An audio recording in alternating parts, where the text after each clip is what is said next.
Hello everyone, good morning all of you. आप सभी का मेरे चैनल संस्कृति आर्ट क्लासेस में स्वागत है। चलिए स्टार्ट करते हैं क्लास को। देखिए, इससे पहले जो है पार्ट 2 में मैंने मुग़ल शैली के कुछ प्रसिद्ध चित्रकार तक पढ़ा दिया था पिछले पार्ट में, ठीक है, पिछली क्लास में पढ़ाया था। तो आज जो है मैं पहाड़ी चित्रकला, ठीक है, पहाड़ी चित्रकला पर जो पुस्तकें लिखी गई हैं तो उनके बारे में पढ़ेंगे। कुछ महत्वपूर्ण पुस्तकें हैं, ठीक है। चलिए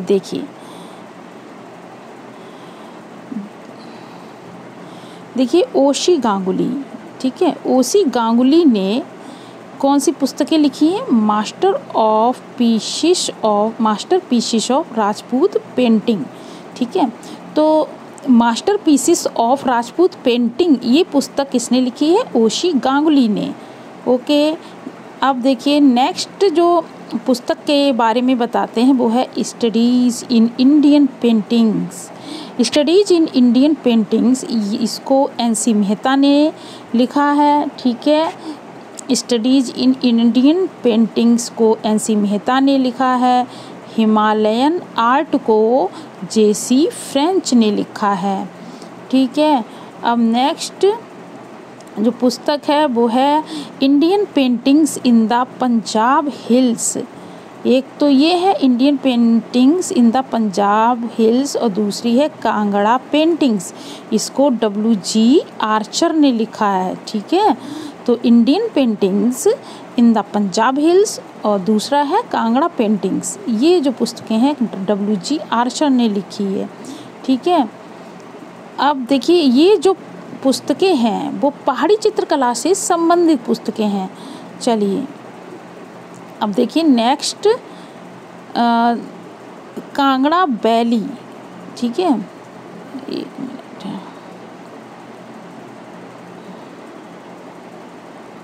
देखिए एक मिनट,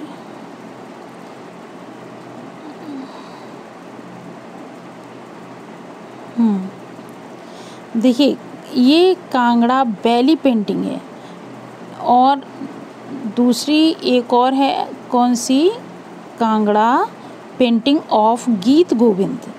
तीसरी किताब है कृष्णा लीजेंड इन पहाड़ी पेंटिंग और बसौली पेंटिंग। यानी कि कितनी किताबें हो गई हैं, कितनी पुस्तक है?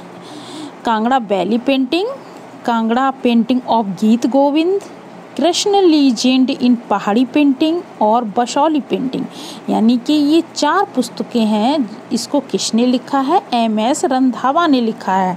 तो MS रंधावा ने सबसे ज़्यादा, अगर क्वेश्चन में आ जाए कि पहाड़ी पुस्तकों को पहाड़ी चित्रकला पे सबसे ज़्यादा पुस्तकें किसने लिखी है, तो वो MS रंधावा ने लिखी है। देखिए ये कांगड़ा वैली पेंटिंग है तो इसको तो MS रंधावा ने लिखा है और वैली हटा दो, केवल कांगड़ा पेंटिंग वो किसने लिखा था? WG आर्चर ने, ठीक है, ये बताया, ठीक है। चलिए अब देखिए, तो इन्होंने MS रंधावा की पुस्तकें अच्छे से याद रखना। Kangra valley painting, Kangra painting of Geet Govind, Krishna legend in painting और बसौली पेंटिंग, ठीक है। अब पहाड़ी मिनिएचर पेंटिंग, तो पहाड़ी मिनिएचर पेंटिंग को लिखा है कार्ल खंडालावाला ने। ओके, नेक्स्ट आता है कि पहाड़ी पेंटिंग्स जो है पहाड़ी paintings and Sikh portrait in Lahore museum. तो इसको किसने लिखा है? एजाजुद्दीन ने, ठीक है, FS एजाजुद्दीन। एक मिनट देखिए, तो देखिए पहाड़ी paintings and Sikh portraits in Lahore museum, इसको FS एजाजुद्दीन ने लिखा है, ठीक है। चलिए अब नेक्स्ट देखिए, अब किसके बारे में बताएं? नेक्स्ट जो है वो आचार्यों द्वारा नायिका भेद, ये नायिका भेद के बारे में लिखा है। नायिका भेद के विभिन्न आधारों पर 8 प्रकार से वर्गीकरण किया गया है। ये नायिका भेद का जो है 8 प्रकार से इसका क्लासिफिकेशन है।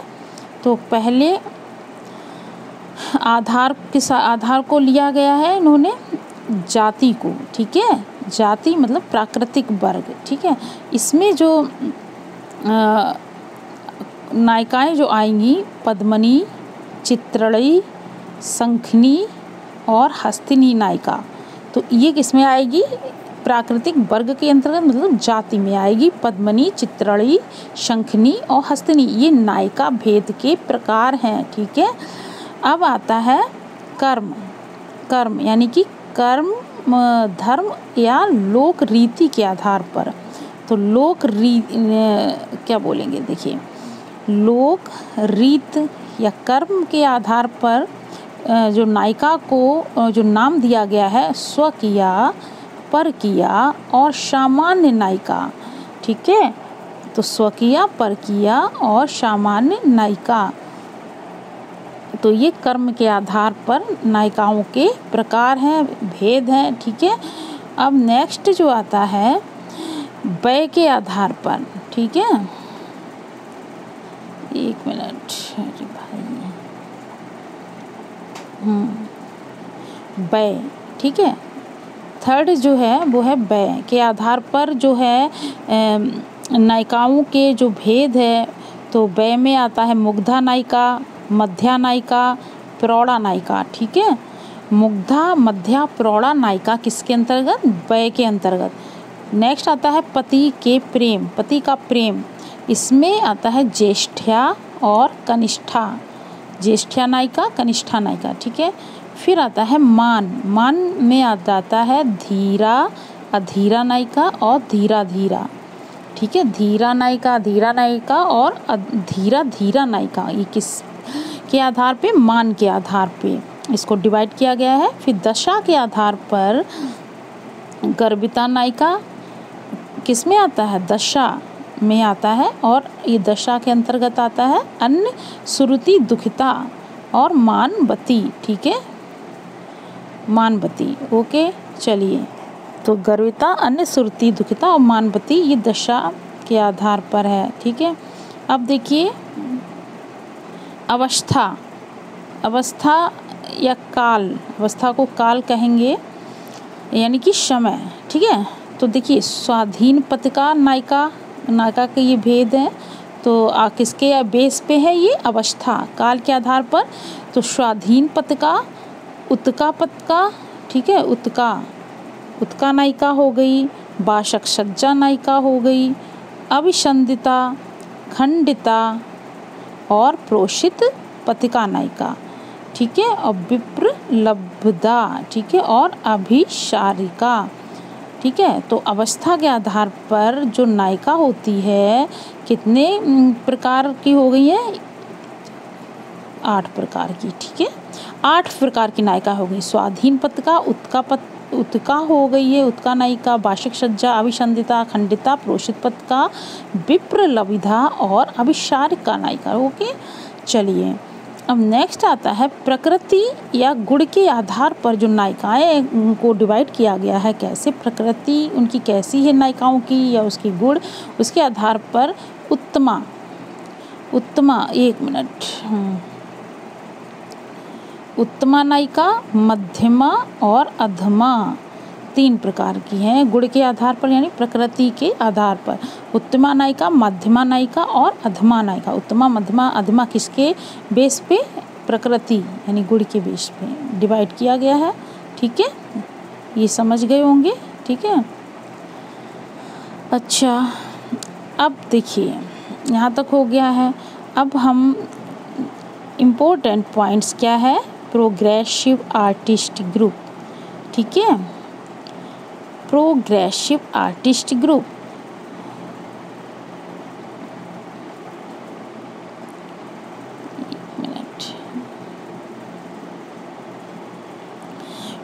प्रोग्रेसिव आर्टिस्ट ग्रुप, इसकी स्थापना 1947 ईस्वी को हुई थी मुंबई में, ठीक है, 1947 को हुई थी। पैग ग्रुप कहते हैं शॉर्ट में, ठीक है।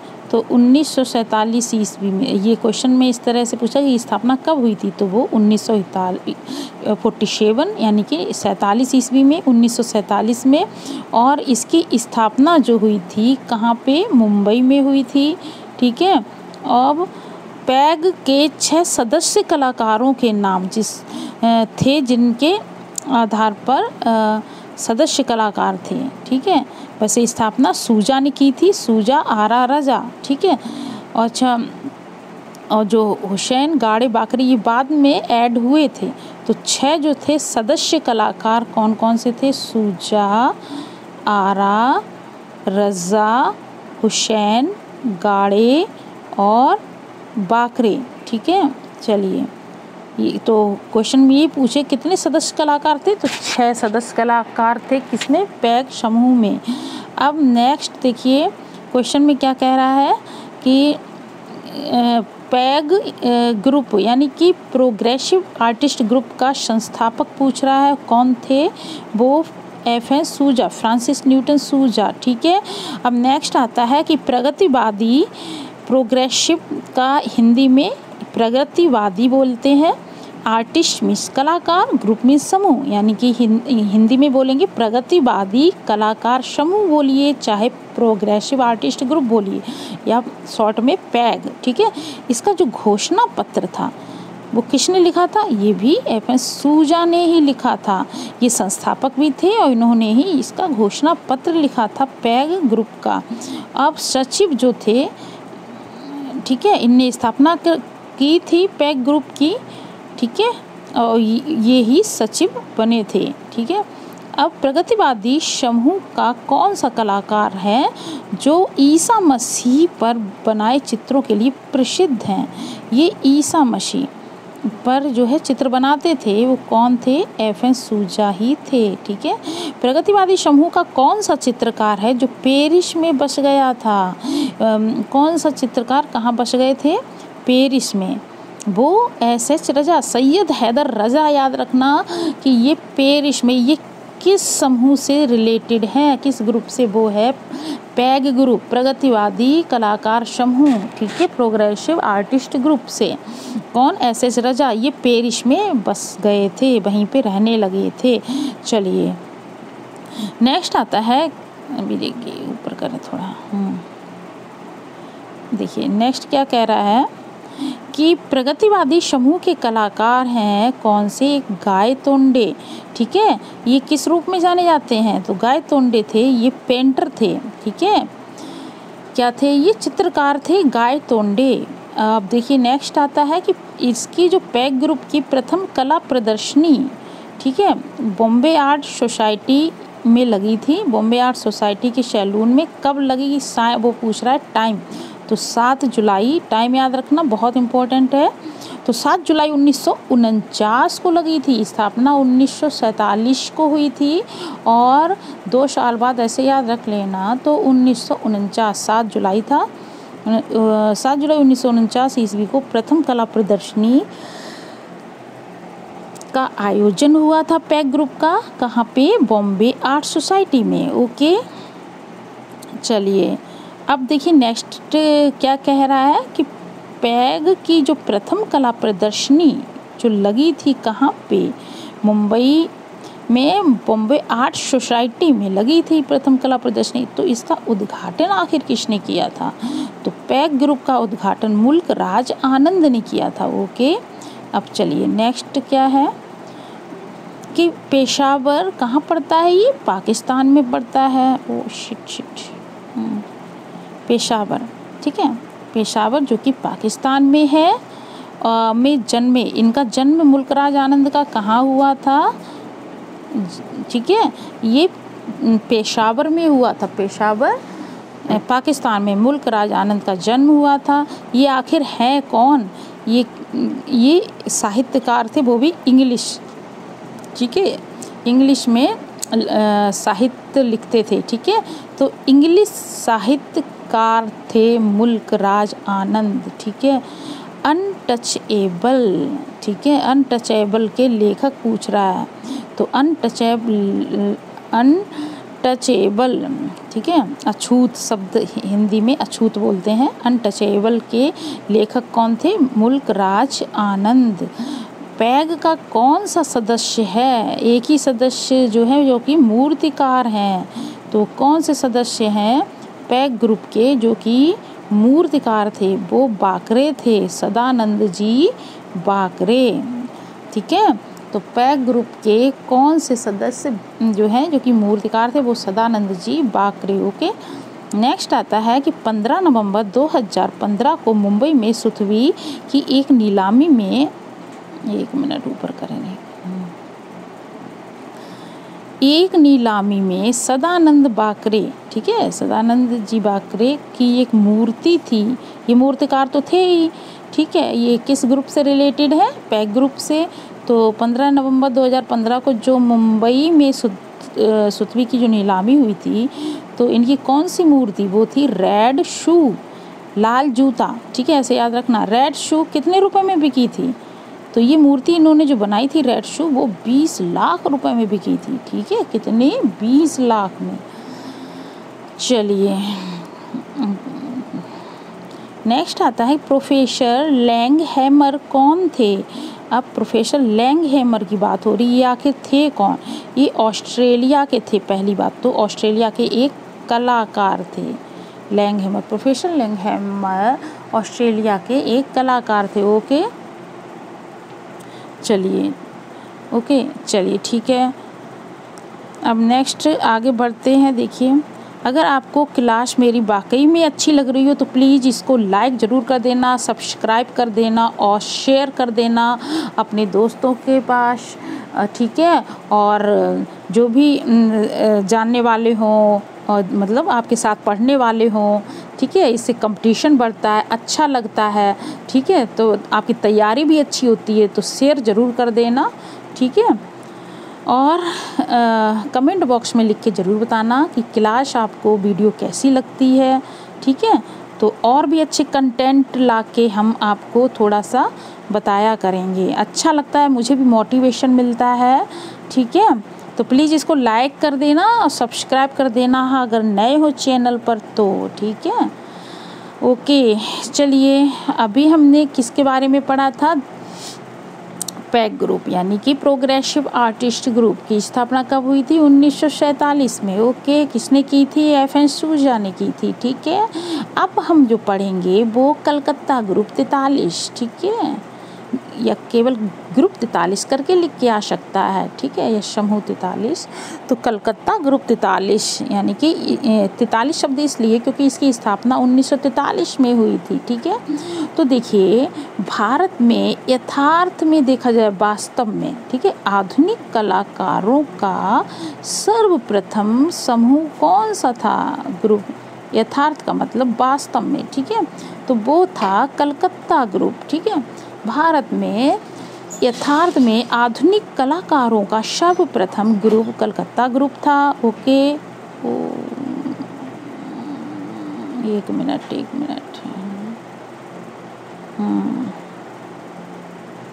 चलिए, ये क्या हो रहा है भाई? हाँ जी, चलिए, ठीक है। अब देखिए, भारत में यथार्थ में आधुनिक कलाकारों का जो क्या था ग्रुप सर्वप्रथम, वो कौन सा था? कलकत्ता ग्रुप, ठीक है। चलिए, नेक्स्ट क्या है?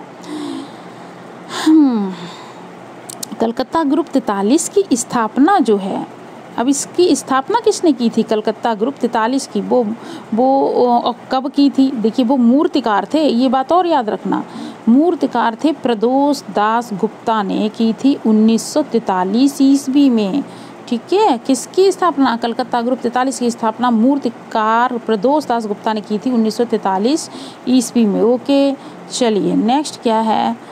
अब देखिए, इस जो कलकत्ता ग्रुप 43 की स्थापना कहाँ हुई थी? कोलकाता में। बंगाल दुर्भिक्ष का मतलब वही अकाल का पड़ा गया होगा ना, उस समय अकाल पड़ा होगा, तो उसको दुर्भिक्ष शब्द आ जाता है। तो बंगाल दुर्भिक्ष के समय कौन सा ग्रुप, उसी समय इस ग्रुप की स्थापना की गई थी, तो वही क्वेश्चन में पूछ रहा है। तो बंगाल दुर्भिक्ष के समय कौन सा समूह की स्थापना हुई थी? कलकत्ता ग्रुप 43 की। ठीक है, चलिए अब नेक्स्ट जो है क्वेश्चन क्या है कि कलकत्ता ग्रुप में कुल कितने कलाकार थे? बताइए। 8 कलाकार थे। पता है कुल कितने कलाकार थे?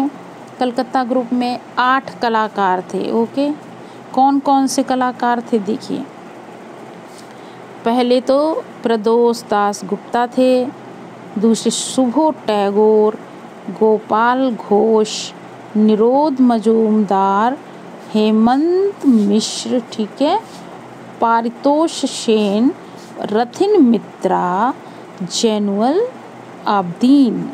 आप 2-3 बार पढ़ेंगे अच्छे से रट जाएंगे। ठीक है, तो कलकत्ता ग्रुप में 8 कलाकार थे। कौन कौन से? प्रदोष दास गुप्ता, सुबोध टैगोर, गोपाल घोष, निरोध मजूमदार और हेमंत मिश्र, पारितोष सेन, रथिन मित्रा और जैनुअल आबिदीन। ओके, चलिए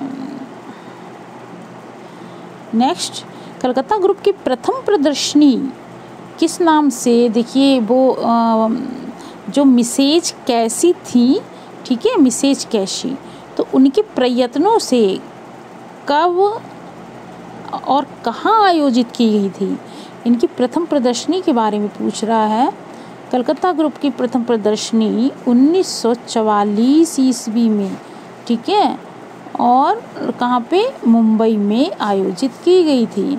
तो आप ये नहीं कि कलकत्ता ग्रुप दिया है तो आप इसको ऑप्शन में तो कलकत्ता भी रहेगा, तो आप याद रखना स्थापना 43 में हुई थी, 1943 में, और प्रदर्शनी जो पहली प्रदर्शनी 1944 में हुई थी, और इस लेकिन कहाँ पे हुई थी? मुंबई में हुई थी। ये मेन पॉइंट है क्योंकि कलकत्ता भी ऑप्शन में होगा, लेकिन आप इसके नाम से कलकत्ता में बहुत से बच्चे लगा देते हैं। ओके, चलिए नेक्स्ट अब क्या है? देखिए, कलकत्ता ग्रुप की जो दूसरी प्रदर्शनी थी, ठीक है, वो कब आयोजित हुई थी? 1945 में, और ये भी मुंबई में हुई थी। ठीक है, अब देखिए, पहली 1944 में, दूसरी 1945 में हुई थी, और दोनों ही प्रदर्शनियाँ मुंबई में हुई थी, ये ध्यान रखना। अब इसकी तीसरी जो प्रदर्शनी थी, अब वो अंतिम प्रदर्शनी थी, तीसरी वाली, और ये कब और कहाँ आयोजित हुई थी? तो देखिए, तो तीसरी प्रदर्शनी 1950 में हुई थी, ठीक है, और ये 1 मिनट, क्या है ये? हाँ, 1950 ईस्वी में प्रोग्रेसिव आर्टिस्ट ग्रुप मुंबई, 1947 ईस्वी स्थापित के साथ,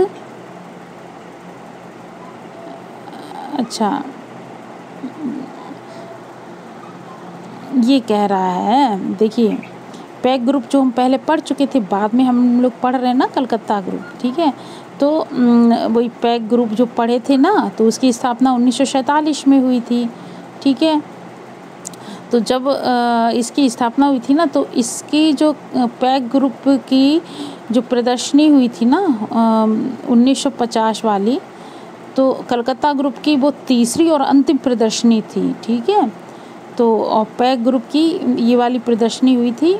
ठीक है, तो ये भी इसी के साथ हुई थी, पैक ग्रुप के साथ मुंबई में इसकी प्रदर्शनी हुई थी। Calcutta group plus pack group, इन दोनों की जो प्रदर्शनी, लेकिन कलकत्ता ग्रुप की तीसरी जो कि अंतिम प्रदर्शनी बनी थी। ठीक है, तीसरी अंतिम प्रदर्शनी मुंबई में, तीनों ही मुंबई में आयोजित हुई थी। ठीक है, तीसरी वाली याद रखना 1950 में आयोजित हुई थी। ठीक है, और दूसरी तीसरी जो हुई थी ना, नहीं पहली दूसरी, तो वो कब हुई थी? 44-45 में, तीसरी वाली 1950 में पैक ग्रुप के साथ, याद रखना। ठीक है, चलिए ये हो गया कलकत्ता ग्रुप के बारे में। अब हम पढ़ते हैं शिल्पी चक्र नई दिल्ली के बारे में। ठीक है, चलिए शिल्पी चक्र नई दिल्ली यानी कि दिल्ली शिल्पी चक्र भी बोलते हैं। इसकी स्थापना जो हुई थी 1949 ईस्वी में, ठीक है, 1949। ओके। देखिए, भारत विभाजन के बाद पाकिस्तान से भागकर दिल्ली आए। कहाँ से भाग के आए थे? पाकिस्तान से। तो दिल्ली जो आए थे ना कलाकार, उन्होंने नई दिल्ली में दिल्ली शिल्पी चक्र की स्थापना कर दी थी, ठीक है, ये भारत विभाजन के बाद, ठीक है। अब देखिए नेक्स्ट क्या है कि स्थापना हुई कब थी। टाइम याद रखना, 25 मार्च 1949 ईस्वी को, ठीक, 25 मार्च 1949 ईस्वी को इसकी स्थापना हुई थी। अब इसकी स्थापना करी किसने थी? वो बीसी सान्याल ने स्थापना किसने की थी? बीसी सान्याल ने, ठीक है। और जो बीसी सान्याल ने स्थापना की, और जो सदस्य थे इसमें, कौन कौन से सदस्य थे इसमें? यामिनी राय भी थी, यामिनी राय थी नहीं, यामिनी राय थे, मतलब, ठीक है, ये पुरुष हैं ना कि महिला कलाकार, पुरुष कलाकार हैं ये, यामिनी रंजन राय, ठीक है, या जैमिनी शब्द भी लिखा होता है, ठीक है। अच्छा, और धनराज भगत भी दिल्ली शिल्पी चक्र के कलाकार हैं, ये याद करना, क्योंकि ये पूछा जाता है ना, कलाकारों के नाम दिए होते हैं कि ये किस ग्रुप से संबंधित है, किस समूह से, ठीक है, इस तरह से। तो धनराज भगत जो कि मूर्तिकार थे, दिल्ली शिल्पी चक्र के जो ये कलाकार हैं, ये मूर्तिकार हैं। धनराज भगत, प्राणनाथ मांगो, कमल कृष्ण, ठीक है, और इन्हीं की पत्नी है देवयानी कृष्ण, ठीक है, याद रखना। ये दोनों किससे रिलेटेड हैं? दिल्ली शिल्पी चक्र से।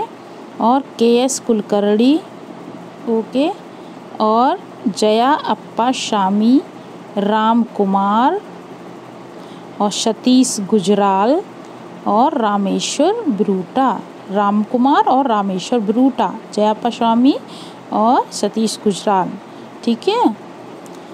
तो सदस्य समझ में आ गया। बीसी सान्याल ने तो स्थापना की थी, यामिनी राय और मूर्तिकार धनराज भगत, प्राणनाथ मांगो, कमल कृष्ण, देवयानी कृष्ण, KS कुलकर्णी थे, ठीक है, जया अप्पा शामी, सतीश गुजराल और राम कुमार रामेश्वर ब्रूटा, यानी कि टोटल कितना हो गया है?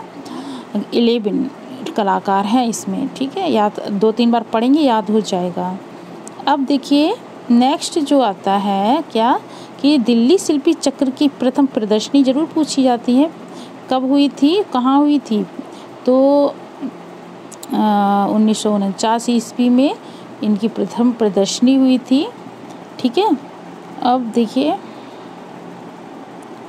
जनपथ मार्ग, नई दिल्ली में, ठीक है। तो शिल्पी चक्र की प्रथम प्रदर्शनी 1949 में जनपथ मार्ग, नई दिल्ली में हुई थी। शिल्पी चक्र के किस सदस्य के ऊपर अभिव्यंजनावाद और प्रभाववाद का प्रभाव रहा था?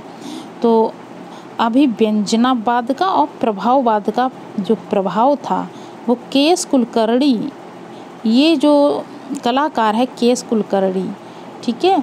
तो ये दिल्ली शिल्पी चक्र का तो है ही कलाकार, इनके ऊपर कौन से वादों का प्रभाव था? अभिव्यंजनावाद, प्रभाववाद का, ओके।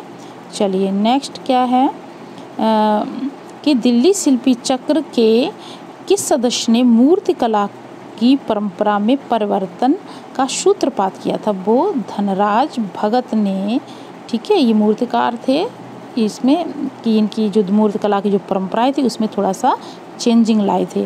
दिल्ली शिल्पी चक्र के किस सदस्य ने विशाल भू अंचल और उसमें फैली पर्वत श्रृंखला का चित्रण किया था? तो वो कौन सा सदस्य था जिसने क्या किया था?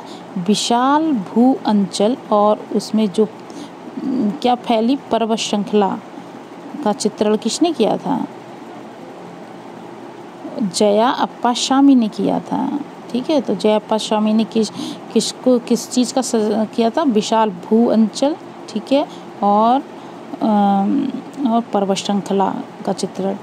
अब आता है नेक्स्ट पॉइंट क्या है, देखिए, चलिए देखिए, शिल्पी चक्र का वह सदस्य जो दृश्य चित्रकार था ये जो राम कुमार है वो शिल्पी चक्र का सदस्य हैं और ये दृश्य चित्रकार थे, वेरी वेरी इम्पोर्टेंट है। ठीक है, अब देखिए नेक्स्ट आता है कि शिल्पी चक्र का वह कौन सा सदस्य जो कि ग्राफिक कार थे, ये भी बहुत इम्पोर्टेंट है। ठीक है, ये क्या थे, छापाकार यानी ग्राफिक कलाकार हैं कृष्ण खन्ना। ठीक है, कृष्ण खन्ना ये दिल्ली शिल्पी चक्र के सदस्य हैं। ठीक है, तो ये हमारा दिल्ली शिल्पी चक्र का हो गया है यहाँ तक। चलिए अब चलिए अब जो है नेक्स्ट जो है कल देखते हैं, कल जो है देखते हैं ग्रुप।